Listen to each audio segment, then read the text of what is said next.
Huff has the back, Wesco Recording in knee, Coleman progress. hammy. Going day to day on them. We're not ruling any of them out as of now. Some of them have a chance to come back. Well, all of them do. So,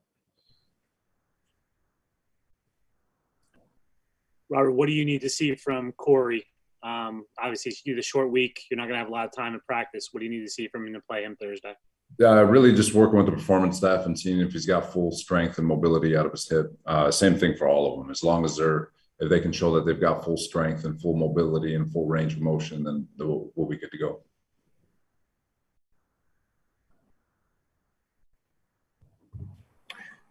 Robert, just reviewing Mike's performance yesterday, just any second day takeaways on something that maybe you didn't see as it was unfolding?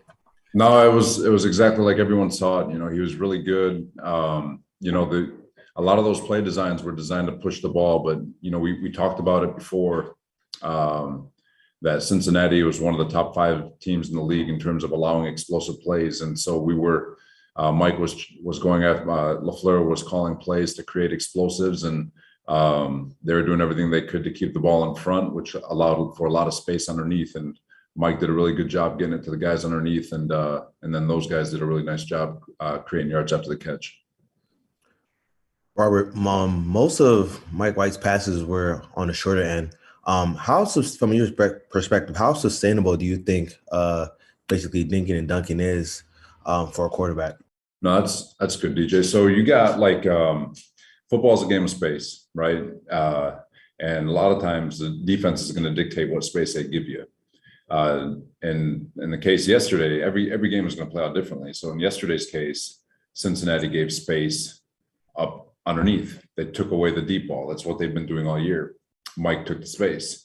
If Cincinnati would have crept up, then you guys saw that there was a play design where Elijah Moore got behind the defense. So immediately, but that's a cat and mouse game that between coordinators and quarterback and receivers, all of it, and DBs and defense. What space is the defense giving you? What is the defense taking away? And can you find it with your play designs and your play calling? And then can the quarterback and receivers hit in stride? So it is a cat and mouse game. And credit to Mike, both Mikes, Michael LaFleur, Mike White, just being able to execute the offense and get the ball into the hands of the playmakers in space. Robert, your post-game answer about anything is possible when you were asked about Mike White and possibly being a starter going forward here got a lot of attention. I'm just curious if you could clarify kind of your stance on where you are when Zach is back healthy, and is he the starting quarterback when he is healthy? That's you guys are awesome. Yes. Come on, Cosback. I expect this out of Rich. The rest of you guys, no, I'm playing. Listen, the reality, guys, like hypothetical, I can be the next Vince Lombardi. I mean, it's the reality is Mike played a really good game. We got a really short turnaround. We got to get ourselves going. And the whole hypothetical thing, the focus is on this moment. Zach getting healthy is always at the forefront of our mind, but at the same time, guys, and again, it's a hypothetical. You just take the days as they come. I mean, that'd be the best thing I can answer. I mean, if everything goes according to plan and Zach comes back and he's healthy, we'll address it when we cross that bridge. Robert, is there some element to the way that Mike performed both, in the fire drill in New England, so to speak, and then yesterday, where you make a good argument for a guy to sit back, watch, and learn a little bit? I wonder if that is part of what you're thinking is if Mike continues to, to perform the way he did with regard to Zach. Is there any element of that, in your mind? No, I think what it has done is it's shown that we've got a really good quarterback room, and the faith that we've had in Mike White since the beginning of OTAs and working with him and going through training camp, and despite all the outside noise of trying to bring in somebody else, he really had an opportunity to shine, and he did a really nice job, and he's proven a lot of people in this building right, and so credit to him. But all the performance did yesterday is show that we've got a pretty good quarterback room that we've got a lot of faith in, and just got to take on this next day and get ready for a short week and go do it again. I know what you're saying in terms of taking it day by day, but you do kind of know that you're opening a bit of or at least keeping an inch open at a Pandora's box to some degree here, aren't you? Well, that's for you guys to talk about, be honest with you. Like, I know exactly how we'll operate. I know exactly what we're looking for, and if it's something that you guys want to play with and have fun with, I mean, it doesn't surprise me, but have fun.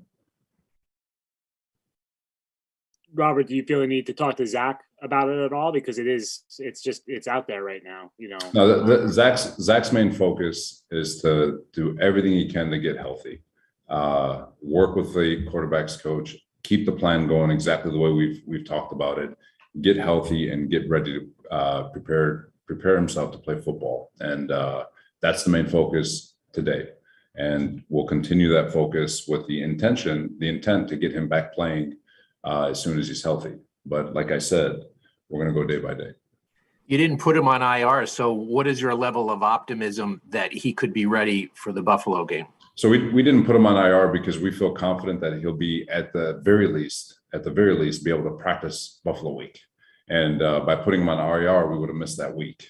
And so we feel good about his chances for Buffalo, but at the very, very least, we feel really, really good about his ability to come in and practice that week as he continues to get healthy. So the idea behind not putting him on IR was the fact that that would have been a missed week of work had we put him on IR because you can't practice. What do you expect out of Mike as an encore, Robert, on Thursday night after what took place yesterday? No, you know, the expectation for Mike really is, again, it's no different than coming off of that brutal loss to the Patriots, right? You come in the next morning with an absolute focus on trying to find ways to get better and improve on your performance to remain consistent. And that's really for the entire group. You know, a lot of guys had really, really cool games. Michael Carter had a great game. Elijah Moore did some things. The O-line was awesome in protection. Then on defense, just the explosive play, CJ coming back, Jared Davis coming back, the DBs holding Jamar Chase to his lowest output. There's a lot of cool stories that happen in the course of the game on Sunday, but at the same time, it's time to put it to bed, get to the film, find ways to get better, and get ready on a short week to try to remain, at least be consistent and take another step in the direction that we're trying to get. Robert, Kyle asked you about having to talk to Zach. Now, do you kind of have to talk to Joe now, because he kind of seemed to think he might have a shot at playing? And I mean, if Mike keeps playing this way, Joe might not play. So do you have to have that kind of conversation with Joe since he's here now? No, again, the quarterback room is awesome. You know, Josh Johnson came in, and you guys saw him perform. You know, we were that close to him. He was that close to completing a touchdown drive of his own. So again, we love our quarterback room. They're pretty tightly. They're a tight group. They've been communicating since OTAs, and so it's what we have is a good problem. Do you figure you'll keep Josh active on Thursday and Joe inactive, like the same as yesterday at this point? We'll see. Obviously, talk to Joe and see how he's progressing, and see his comfort level within the offense. Robert, from the outside, you look at it, and your offense performed. You had its best performance yesterday, right, with the 500 yards. You look at it, you go, okay, well, the one thing that changed was the quarterback, but you know, it's not that simple. What did you see that made you think the offense just was able to break out like that yesterday? You know, there was one. I do think that it's a kind of a microcosm of the entire season in the sense that once the offense has gotten going, whether it was the second quarter or the third quarter, we saw an offense that would move the ball, regardless if it was at quarterback. What was cool yesterday was it happened on the first drive of the game, moved the ball, and really just got all the, call them jitterbugs, if you will, the same thing that's been happening every game. But we were able to get it out on the first drive of the game, hit a lull there with a couple of interceptions and a 3-and-out, then another fumble. But the confidence that the guys had as the game continued was so high that it just came down to executing and getting the ball in the playmakers' hands. And to the credit of those guys, it just, as the game went, they got more and more confident, better and better. And it was really cool to watch as it progressed. Robert, there was a noticeable change from an offensive standpoint, because like throughout the year, you guys didn't really throw much on first down. Like I think Zach, the most he threw on first down was like 14 times against Tennessee and Denver. yesterday Mike White threw on first down 23 times. So what went into changing that approach? You know, it was one of those deals where, the idea in the first 15 was just to let Mike rip and let him go, and just see if we can take some shots behind him and soften up the defense and all that. And Mike was doing a really good job moving the chains and keeping the offense on the field, and he was making really good decisions. And after a few shots on the defense, when you're out there for so long, you start to get a beat of a defense and what their game plan is. You can get it pretty quick.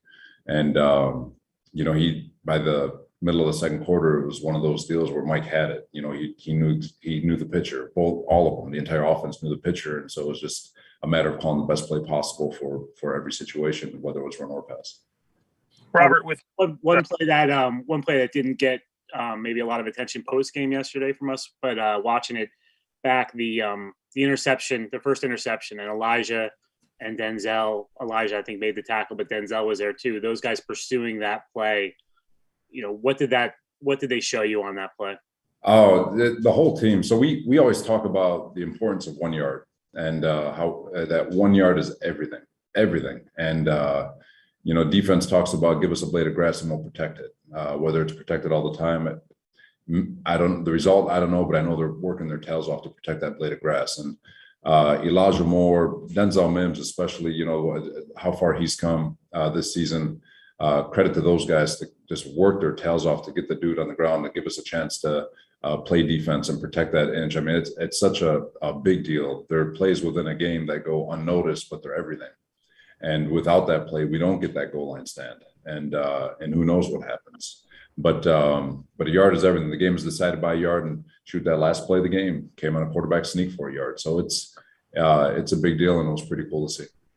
Robert, with CJ, we'll take a couple more for Coach. With CJ Mosley, we were talking actually to Sheldon a little bit earlier today, and he was calling CJ kind of a calming influence amongst the chaos. I know you inherited him, so to speak, but you obviously know a lot about him before he got here. Can you speak to what he means to this team, and how much of a part of kind of your plan to change the culture here, into a winning culture where he came from, is he about? For sure. So Mark, there's a story worth writing, man. There's this dude, CJ, is unbelievable in every possible way you can imagine, from the player on the field, but you can go tenfold to the person off the field. His character, his work ethic, his willingness to do whatever he needs to put his teammates in the best position possible. He is an all-pro player. He's an all-pro human. And there isn't enough good things that anyone can say about CJ. He just shows up every single day and puts in the work and does the things necessary. He's a team first guy and one of the more selfless individuals I've ever been around. And when you're a new staff coming in and you meet the high priced guy that has been a Pro Bowler, it's like, well, God, this guy might be a jerk. And it's like, this dude is he's one of the classiest human beings I've ever been around. So he deserves all the praise that this organization and this media market's willing to give him. Robert, thanks, Robert. You guys were able to, Jamar Chase was tearing up the NFL for the most part, and you guys were able to hold him 3 catches for 32 yards. He gave it 1 touchdown, but how are you guys able to limit his production? There's those DBs take a lot of pride in the work that they're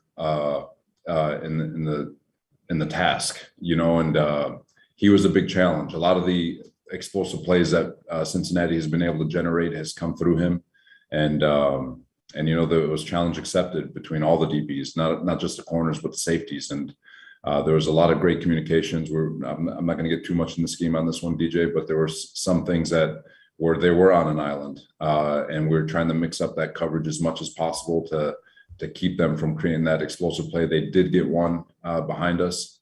They also caught one on Bryce down the sideline. Really, really good catch by the young man for Cincy. But thought that Brick and Marquand, Tony Oden did a heck of a job with regards to the game plan, and then the players did an unbelievable job executing it.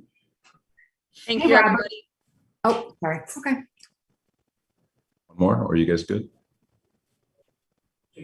Ken? Oh, thanks, Robert. I appreciate it. Hey, I can't remember which game it was that CJ called that audible that's not allowed by you and Ulrich, but it all Tennessee. worked out. Tennessee. Given the answer you just gave on CJ, can he get away with doing that again? CJ can get away with a lot of stuff. Perfect. That's what I was looking for. I You appreciate got you. it. Thank you. Thank you. All right, Thank you, guys. everyone. Recording stopped. Thank you all. This concludes today's availability.